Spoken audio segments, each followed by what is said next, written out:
नमस्कार दोस्तों, आज हम पढ़ेंगे कोप 19 के बारे में। यह कोप 19 क्या चीज़ है?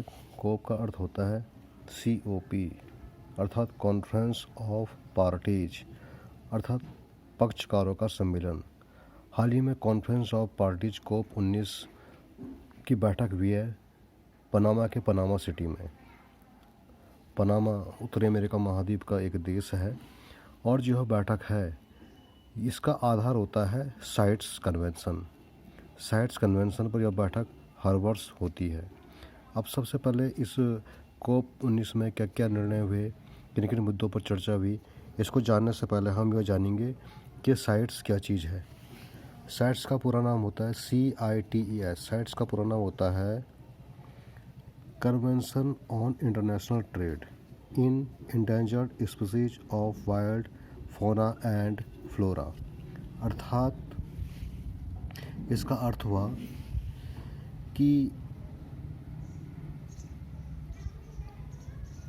ऐसी वनस्पतियों और जीव जंतुओं की प्रजातियां जो कि खतरे में हैं उनके अंतर्राष्ट्रीय व्यापार पर कन्वेंशन अर्थात अभिसमय अर्थात जीव जंतुओं और संकटापन्न वनस्पतियों के अंतर्राष्ट्रीय व्यापार पर अभिसमय। इसका जो मसौदा अर्थात ड्राफ्ट, इसका जो ड्राफ्ट तैयार किया गया था वो IUCN के द्वारा तैयार किया गया था, international union of conservation of nature. बहुत ही इंपॉर्टेंट क्वेश्चन है, बहुत बार एग्जाम में आता है। और इस साइट्स को जो लागू किया गया वर्ष 1975 में लागू किया गया। वर्तमान समय में इसके 184 सदस्य देश हैं। साइट्स एक ऐसी सूची होती है जिसपे कि संकटापन्न वनस्पतियों और संकटापन्न जीव जंतुओं के पूरे नाम उल्लिखित हैं। इसमें कई परिशिष्ट अर्थात अपेंडिक्स हैं। परिशिष्ट 1, परिशिष्ट 2, परिशिष्ट 3। परिशिष्ट 1 में ऐसे जीव जंतु और वनस्पतियां लिस्टेड अर्थात सूचीबद्ध हैं जिनका कि अंतर्राष्ट्रीय रूप से व्यापार नहीं किया जा सकता है, किंतु यदि उन जीव जंतुओं को गैर व्यावसायिक प्रयोग के लिए आयात किया जाता है तो ऐसी दशा में आयात किया जा सकता है। अर्थात व्यावसायिक उद्देश्यों के लिए संकटापन्न जीव जंतु और वनस्पतियों का व्यापार प्रतिबंधित है।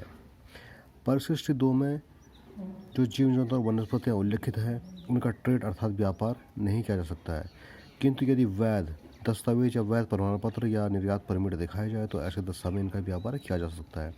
सामान्य व्यापार नहीं किया जा सकता है, किंतु निर्यात परमिट प्रमाण पत्र दिखाने पर व्यापार किया जा सकता है। परिशिष्ट 3 में उल्लिखित जीव जंतु और वनस्पतियों की सूची जो है उनका व्यापार किया जा सकता है और किंतु प्रमाण पत्र दिखाने पर। परिशिष्ट 3 में ऐसे विषय आते हैं जो कि ऐसे वनस्पतियां और जीव जंतु उल्लिखित हैं जो कि किसी एक देश में संरक्षित हैं और उन्होंने अन्य देशों से उन पशुओं, उन जीव जंतुओं या उन वनस्पतियों को सुरक्षित रखने के लिए आग्रह किया हुआ हो, तो ऐसी दशा में उसे परिशिष्ट 3 में डाला जाता है। और ऐसी दशा में प्रमाण पत्र, निर्यात परमिट दिखाने पर ही इनके व्यापार की अनुमति दी जाती है। तो मित्रों, ये हमने साइट्स के बारे में जाना है और अब इसके बाद हम चलते हैं कि हमने साइट्स के आधार पर जो कोप 19 की बैठक हुई इनमें क्या क्या मुद्दे चर्चित रहे। सबसे पहले भारत के बारे में देखें तो भारत ने इसमें ताजे पानी में रहने वाले कछुओं की प्रजाति बटागुर कछुआ, इनको सुरक्षित रखने का आह्वान किया है। भारत ने क्या किया है, बटागुर जो कछुओं की प्रजाति है इनको सुरक्षित करने का आह्वान या प्रस्ताव रखा है। इसके अलावा शीशम के मुद्दों पर भी यहाँ पर चर्चा हुई। जो शीशम है इसका बॉटनिकल नेम अर्थात वानस्पतिक नेम डलबर्जिया सिस्सू अर्थात डलबर्जिया सिस्सू है, जो कि साइट्स के परिशिष्ट 2 में उल्लिखित है। भारतीय शीशम हो साइट्स के परिशिष्ट 2 में उल्लिखित है। हाल ही में इसके व्यापार को अनुमति दी गई है, किसके, शीशम के व्यापार को, लेकिन एक नियंत्रित रूप से ही। अर्थात इसमें यह कहा गया है कि आप वजन तय करने के आधार पे आप शीशम के व्यापार को अनुमति दे सकते हो। अर्थात मान लीजिए कि जैसे कोई ट्रक है तो उसके संदर्भ में यह नियम बना दिया गया है कि किसी भी ट्रक में जो शीशम जाएगा वो 100 किलो से अधिक नहीं होना चाहिए। 100 किलो एक मैं एग्जांपल के तौर पे कह रहा हूँ कि सरकार ने एक नियम बना दिया कि यदि शीशम का आयात निर्यात या शीशम का व्यापार किया जाएगा तो एक ट्रक में 100 किलो। तो इस तरह से इसका व्यापार तो हो सकता है, किंतु अब नियंत्रित रूप से। जो शीशम अर्थात डलबर्जा शिशु है, यह भारत और ईरान मूल की एक प्रजाति है और भारत में विशेषकर यह हिमालय क्षेत्रों में पाई जाती है। सरकार के इस निर्णय से हस्तशिल्प से बने हुए शीशम के उत्पादों के निर्यात में मदद मिलेगी। और यह भी ध्यान रखने वाली बात है कि वर्ष 2016 से ही शीशम का उत्पादन लगातार गिरता जा रहा था।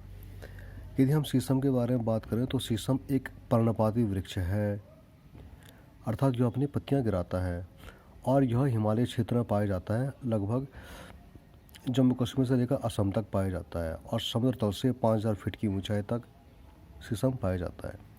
इसके अलावा हाथी दांत के मुद्दे पर भी यहाँ पर चर्चा की गई। हाथी दांत का व्यापार भी इस समय प्रतिबंधित है।